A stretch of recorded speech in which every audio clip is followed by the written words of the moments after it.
Chapter 7.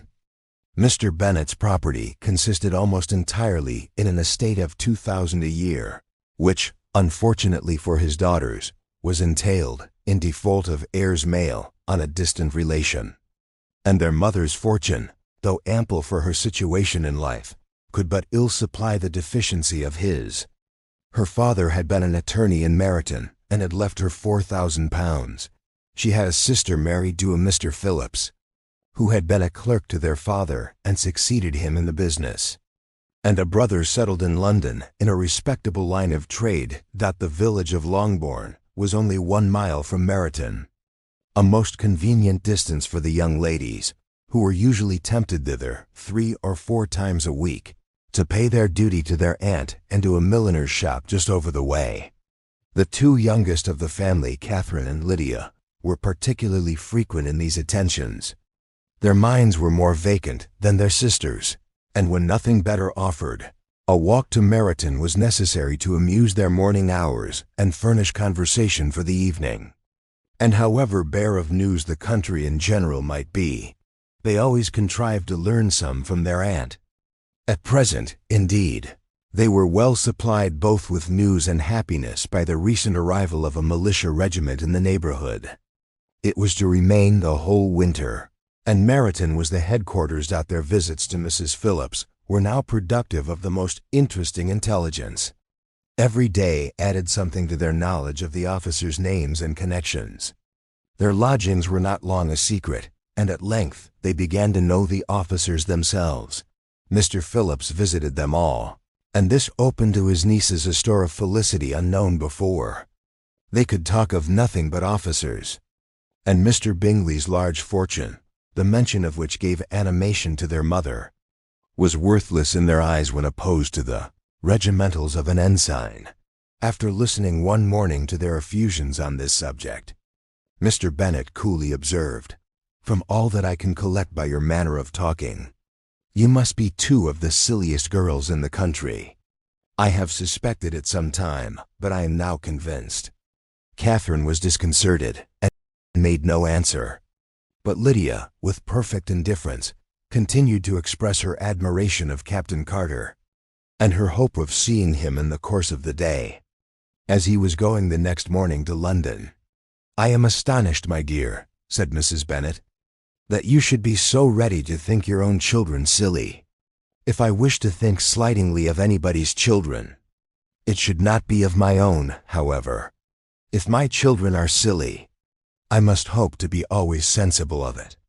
Yes, but as it happens, they are all of them very clever. This is the only point, I flatter myself, on which we do not agree. I had hoped that our sentiments coincided in every particular, but I must so far differ from you as to think our 2 youngest daughters uncommonly foolish. My dear Mr. Bennet, you must not expect such girls to have the sense of their father and mother. When they get to our age, I dare say they will not think about officers any more than we do. I remember the time when I liked a red coat myself very well, and indeed, so I do still at my heart. And if a smart young colonel, with 5,000 or 6,000 a year, should want one of my girls, I shall not say nay to him.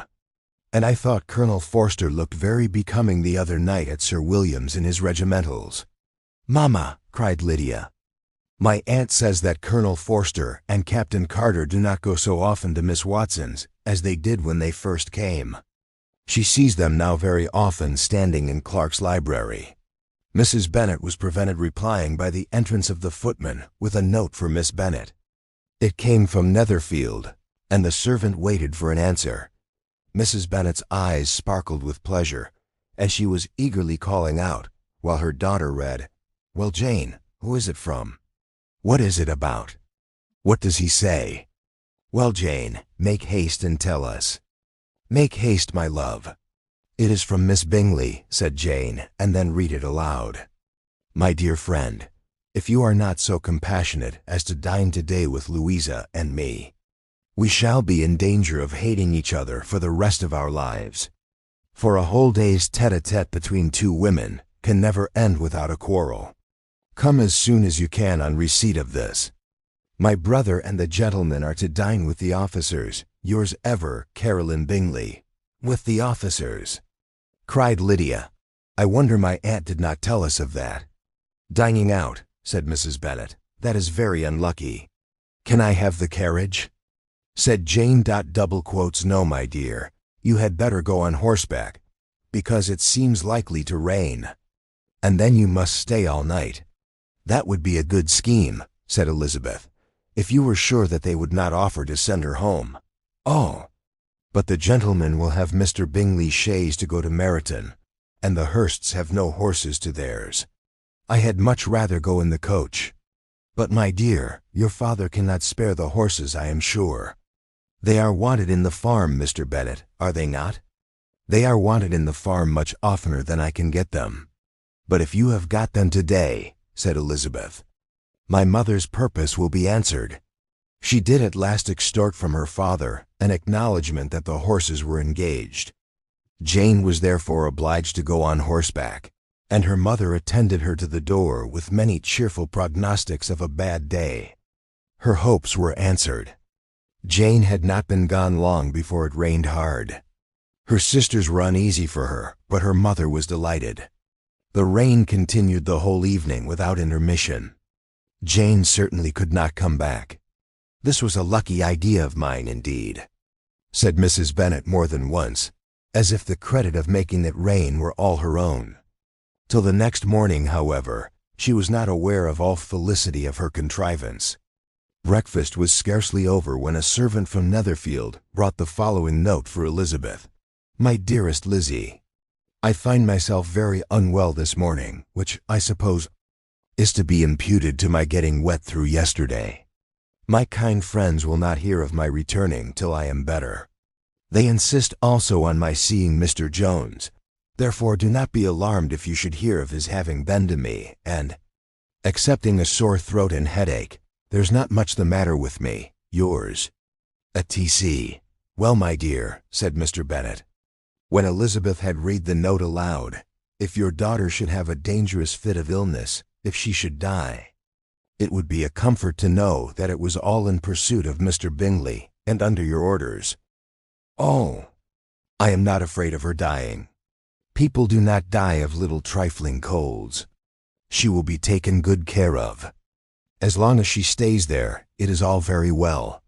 I would go and see her if I could have the carriage. Elizabeth, feeling really anxious, was determined to go to her, though the carriage was not to be had. And as she was no horsewoman, walking was her only alternative. She declared her resolution. How can you be so silly, cried her mother, as to think of such a thing in all this dirt? You will not be fit to be seen when you get there. I shall be very fit to see Jane, which is all I want. Is this a hint to me, Lizzie, said her father, to send for the horses? No, indeed, I do not wish to avoid the walk. The distance is nothing when one has a motive. Only 3 miles. I shall be back by dinner. I admire the activity of your benevolence, observed Mary, but every impulse of feeling should be guided by reason. And in my opinion, exertion should always be in proportion to what is required. We will go as far as Meryton with you, said Catherine and Lydia. Elizabeth accepted their company, and the 3 young ladies set off together. If we make haste, said Lydia, as they walked along, perhaps we may see something of Captain Carter before he goes. In Meryton they parted.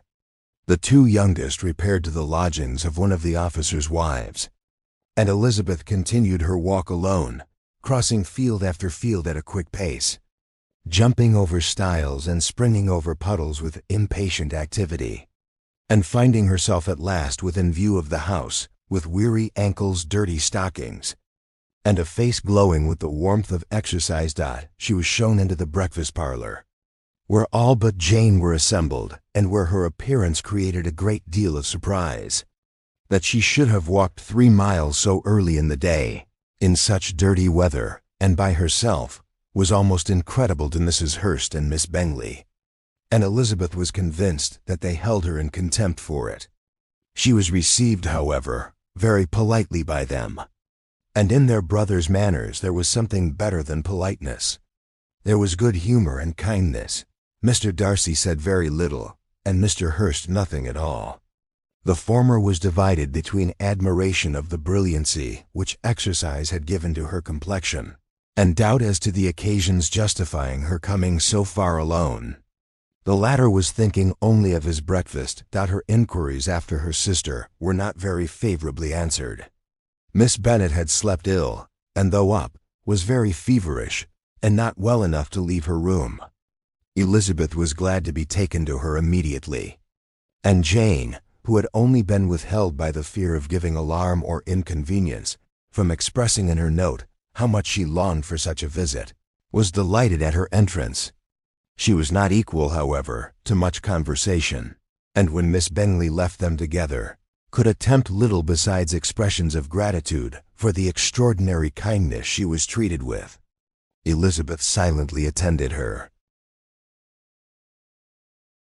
When breakfast was over, they were joined by the sisters, and Elizabeth began to like them herself, when she saw how much affection and solicitude they showed for Jane.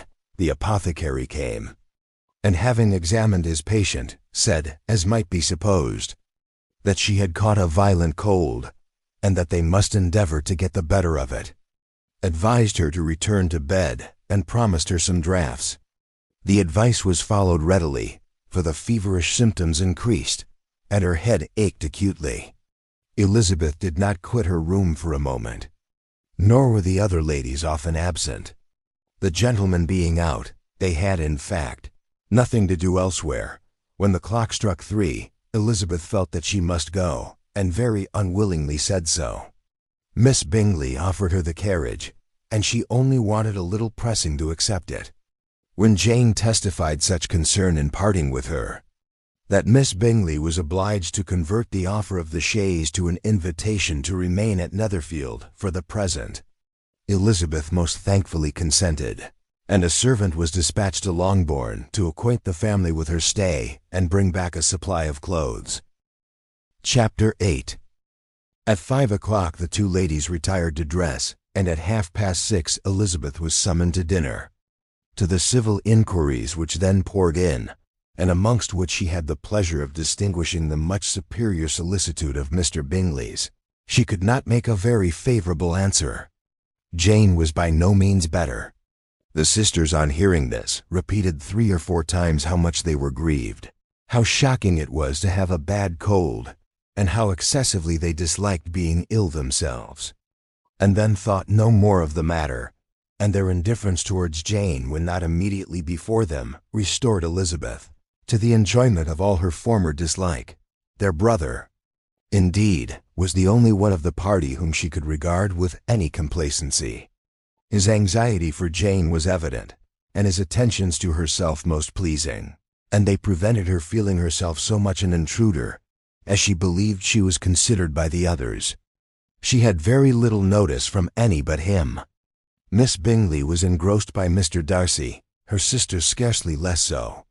And as for Mr. Hurst, by whom Elizabeth sat, he was an indolent man, who lived only to eat, drink, and play at cards, who, when he found her to prefer a plain dish to a ragout, had nothing to say to her.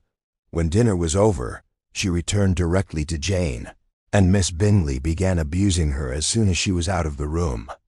Her manners were pronounced to be very bad indeed, a mixture of pride and impertinence. She had no conversation, no style, no beauty. Mrs. Hurst thought the same, and added, she has nothing in short to recommend her, but being an excellent walker. I shall never forget her appearance this morning. She really looked almost wild. She did indeed, Louisa. I could hardly keep my countenance. Very nonsensical to come at all. Why must she be scampering about the country, because her sister had a cold? Her hair, so untidy, so blousy. Yes, and her petticoat. I hope you saw her petticoat, 6 inches deep in mud, I am absolutely certain. And the gown which had been let down to hide it, not doing its office. Your picture may be very exact, Louisa, said Bingley, but this was all lost upon me. I thought Miss Elizabeth Bennet looked remarkably well when she came into the room this morning. Her dirty petticoat quite escaped my notice. "You observed it, Mr. Darcy, I am sure," said Miss Bingley. "And I am inclined to think that you would not wish to see your sister make such an exhibition. Certainly not. To walk 3 miles, or 4 miles, or 5 miles, or whatever it is, above her ankles in dirt, and alone, quite alone. What could she mean by it? It seems to me to show an abominable sort of conceited independence, a most country town indifference to decorum. It shows an affection for her sister that is very pleasing," said Bingley. "I am afraid, Mr. Darcy," observed Miss Bingley in a half-whisper, "that this adventure has rather affected your admiration of her fine eyes." "Not at all," he replied. "They were brightened by the exercise." A short pause followed this speech, and Mrs. Hurst began again. "I have excessive regard for Miss Jane Bennet. She is really a very sweet girl, and I wish with all my heart she were well settled. But with such a father and mother, and such low connections, I am afraid there is no chance of it. I think I have heard you say that their uncle is an attorney on Meryton." "Yes." "And they have another, who lives somewhere near Cheapside." "That is capital," added her sister. And they both laughed heartily. "If they had uncles enough to fill all Cheapside," cried Bingley, "it would not make them one jot less agreeable. But it must very materially lessen their chance of marrying men of any consideration in the world," replied Darcy. To this speech Bingley made no answer, but his sisters gave it their hearty assent, and indulged their mirth for some time at the expense of their dear friend's vulgar relations, with a renewal of tenderness. However, they returned to her room on leaving the dining-parlour, and sat with her till summoned to coffee. She was still very poorly, and Elizabeth would not quit her at all till late in the evening, when she had the comfort of seeing her sleep, and when it seemed to her rather right than pleasant that she should go downstairs herself.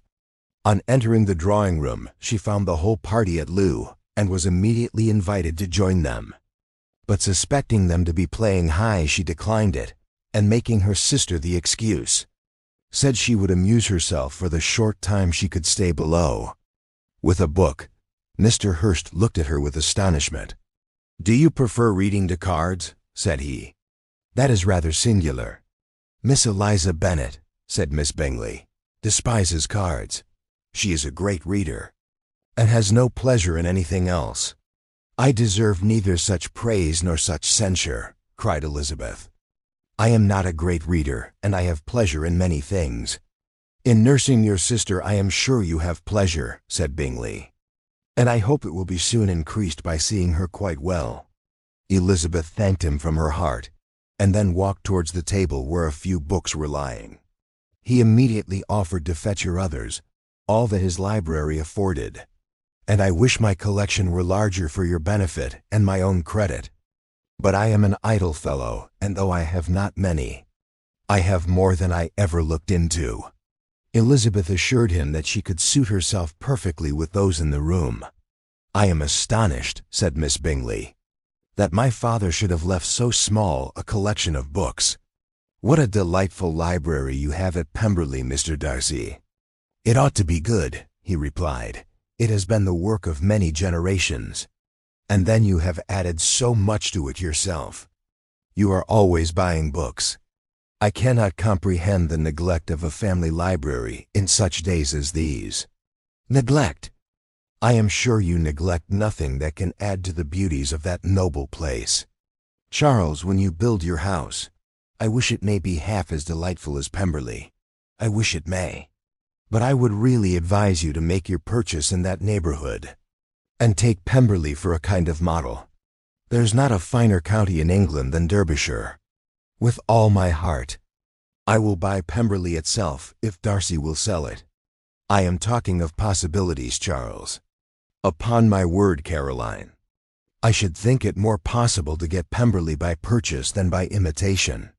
Elizabeth was so much caught with what passed as to leave her very little attention for her book, and soon laying it wholly aside, she drew near the card table, and stationed herself between Mr. Bingley and his eldest sister to observe the game. "Is Miss Darcy much grown since the spring?" said Miss Bingley. "Will she be as tall as I am?" "I think she will. She is now about Miss Elizabeth Bennet's height, or rather taller. How I long to see her again. I never met with anybody who delighted me so much. Such a countenance, such manners, and so extremely accomplished for her age. Her performance on the pianoforte is exquisite." "It is amazing to me," said Bingley, "how young ladies can have patience to be so very accomplished as they all are." "All young ladies accomplished? My dear Charles, what do you mean?" "Yes, all of them, I think. They all paint tables, cover screens, and net purses. I scarcely know anyone who cannot do all this. And I am sure I never heard a young lady spoken of for the first time, without being informed that she was very accomplished." "Your list of the common extent of accomplishments," said Darcy, "has too much truth. The word is applied to many a woman who deserves it no otherwise than by netting a purse or covering a screen. But I am very far from agreeing with you in your estimation of ladies in general.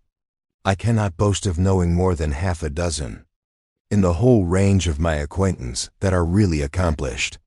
"Nor I, I am sure," said Miss Bingley. "Then," observed Elizabeth, "you must comprehend a great deal in your idea of an accomplished woman." "Yes, I do comprehend a great deal in it." "Oh, certainly," cried his faithful assistant.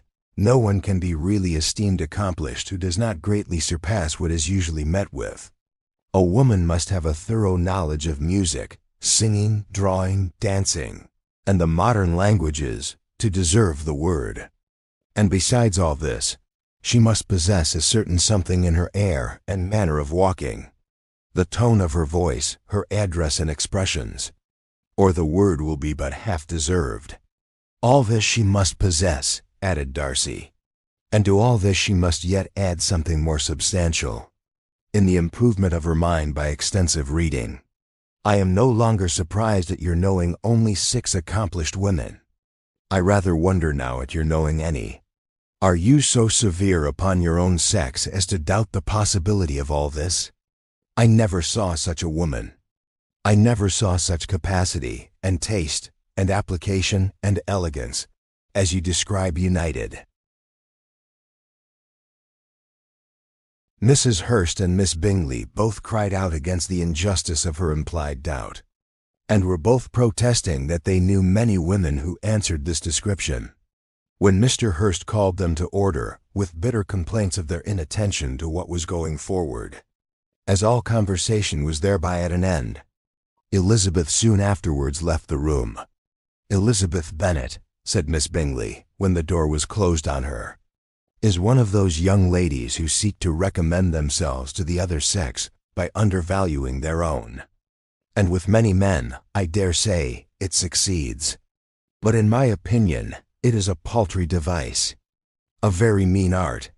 "Undoubtedly," replied Darcy, to whom this remark was chiefly addressed. "There is a meanness in the arts which ladies sometimes condescend to employ for captivation. Whatever bears affinity to cunning is despicable." Miss Bingley was not so entirely satisfied with this reply as to continue the subject. Elizabeth joined them again, only to say that her sister was worse, and that she could not leave her.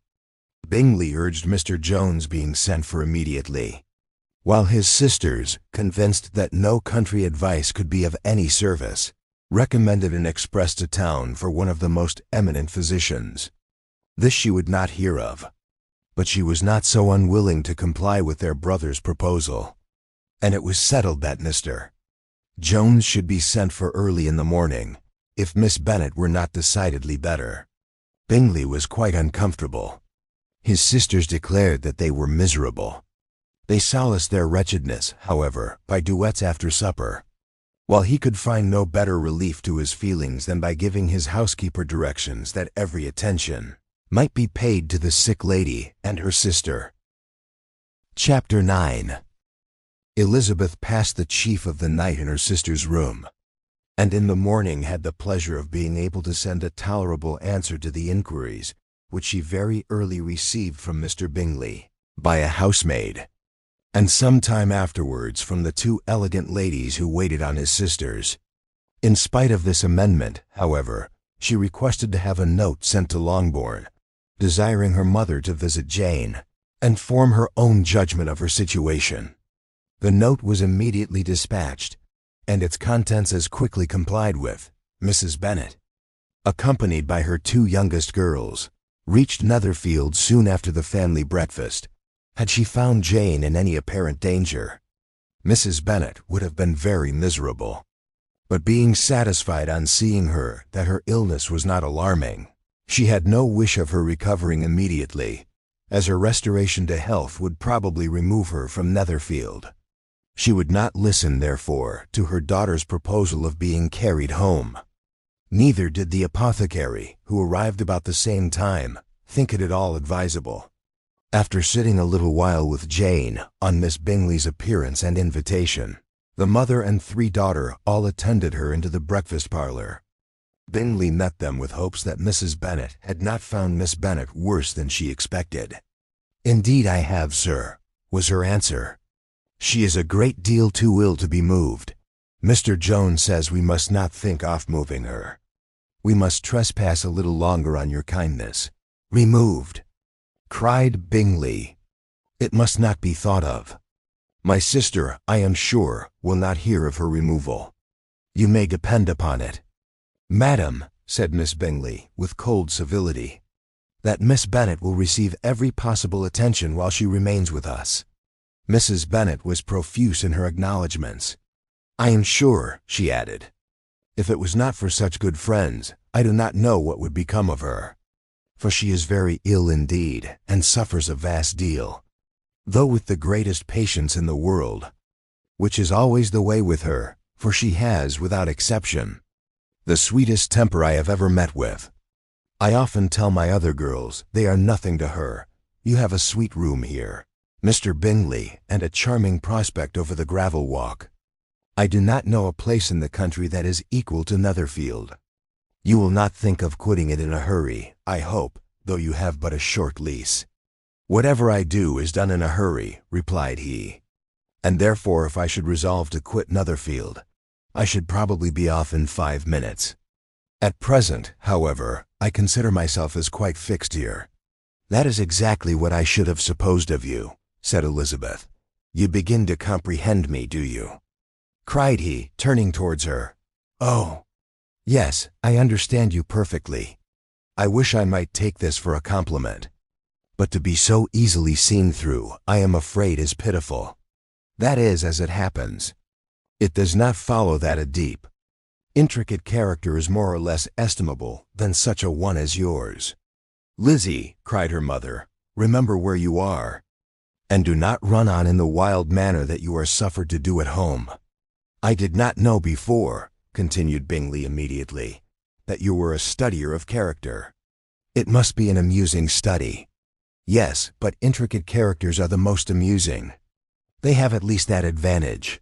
"The country," said Darcy, "can in general supply but a few subjects for such a study. In a country neighborhood you move in a very confined and unvarying society, but people themselves alter so much that there is something new to be observed in them forever." "Yes, indeed," cried Mrs. Bennet, offended by his manner of mentioning a country neighborhood. "I assure you there is quite as much of that going on in the country as in town." Everybody was surprised, and Darcy, after looking at her for a moment, turned silently away. Mrs. Bennet, who fancied she had gained a complete victory over him, continued her triumph. "I cannot see that London has any great advantage over the country. For my part, except the shops and public places, the country is a vast deal pleasanter, is it not, Mr. Bingley?" "When I am in the country," he replied, "I never wish to leave it, and when I am in town is pretty much the same. They have each their advantages, and I can be equally happy in either." "That is because you have the right disposition." But that gentleman, looking at Darcy, seemed to think the country was nothing at all. "Indeed, mamma, you are mistaken," said Elizabeth, blushing for her mother. "You quite mistook Mr. Darcy. He only meant that there was not such a variety of people to be met with in the country as in the town, which you must acknowledge to be true. Certainly, my dear, nobody said there were. But as to not meeting with many people in this neighborhood, I believe there are few neighborhoods larger. I know we dine with 24 families. Nothing but concern for Elizabeth could enable Bingley to keep his countenance. His sister was less delicate, and directed her eyes towards Mr. Darcy with a very expressive smile. Elizabeth, for the sake of saying something that might turn her mother's thoughts, now asked her if Charlotte Lucas had been at Longbourn since her coming away. Yes, she called yesterday with her father. What an agreeable man Sir William is, Mr. Bingley, is not he? So much the man of fashion. So genteel and easy. He had always something to say to everybody. The is my idea of good breeding. And those persons who fancy themselves very important, and never open their mouths, quite mistake the matter. Did Charlotte dine with you? No, she would go home. I fancy she was wanted about the mince pies. For my part, Mr. Bingley, I always keep servants that can do their own work. My daughters are brought up very differently, but everybody is to judge for themselves. And the Lucases are a very good sort of girls, I assure you. It is a pity they are not handsome. Not that I think Charlotte so very plain, but then she is our particular friend. She seems a very pleasant young woman. Oh, dear, yes. But you must own she is very plain. Lady Lucas herself has often said so, and envied me Jane's beauty. I do not like to boast of my own child, but to be sure, Jane, one does not often see anybody better looking. It is what everybody says. I do not trust my own partiality. When she was only 15, there was a man at my brother Gardner's in town so much in love with her that my sister-in-law was sure he would make her an offer before we came away. But however, he did not. Perhaps he thought her too young. However, he wrote some verses on her, and very pretty they were. And so ended his affection, said Elizabeth impatiently. There has been many a one, I fancy, overcome in the same way. I wonder who first discovered the efficacy of poetry in driving away love. I have been used to consider poetry as the food of love, said Darcy. Of a fine, stout, healthy love it may. Everything nourishes what is strong already. But if it be only a slight, thin sort of inclination, I am convinced that one good sonnet will starve it entirely away. Darcy only smiled, and the general pause which ensued made Elizabeth tremble lest her mother should be exposing herself again. She longed to speak, but could think of nothing to say. And after a short silence, Mrs. Bennet began repeating her thanks to Mr. Bingley for his kindness to Jane, with an apology for troubling him also with Lizzie. Mr. Bingley was unaffectedly civil in his answer, and forced his younger sister to be civil also, and say what the occasion required. She performed her part indeed without much graciousness, but Mrs. Bennet was satisfied, and soon afterwards ordered her carriage. Upon this signal, the youngest of her daughters put herself forward. The two girls had been whispering to each other during the whole visit, and the result of it was that the youngest should tax Mr. Bingley with having promised on his first coming into the country to give a ball at Netherfield. Lydia was a stout, well-grown girl of 15, with a fine complexion and good-humored countenance, a favorite with her mother, whose affection had brought her into public at an early age. She had high animal spirits and a sort of natural self-consequence, which the attention of the officers, to whom her uncle's good dinners and her own easy manners recommended her, had increased into assurance. She was very equal, therefore, to address Mr. Bingley on the subject of the ball, and abruptly reminded him of his promise, adding that it would be the most shameful thing in the world if he did not keep it. His answer to this sudden attack was delightful to their mother's ear. I am perfectly ready, I assure you, to keep my engagement. And when your sister is recovered, you shall, if you please, name the very day of the ball. But you would not wish to be dancing when she is ill. Lydia declared herself satisfied. Oh, Yes, it would be much better to wait till Jane was well, and by that time most likely Captain Carter would be at Meryton again. And when you have given your ball, she added, I shall insist on their giving one also. I shall tell Colonel Forster it will be quite a shame if he does not. Mrs. Bennet and her daughters then departed, and Elizabeth returned instantly to Jane, leaving her own and her relations' behavior to the remarks of the two ladies and Mr. Darcy, the latter of whom, however, could not be prevailed on to join in their censure of her, in spite of all Miss Bingley's witticisms on fine eyes. Chapter 10.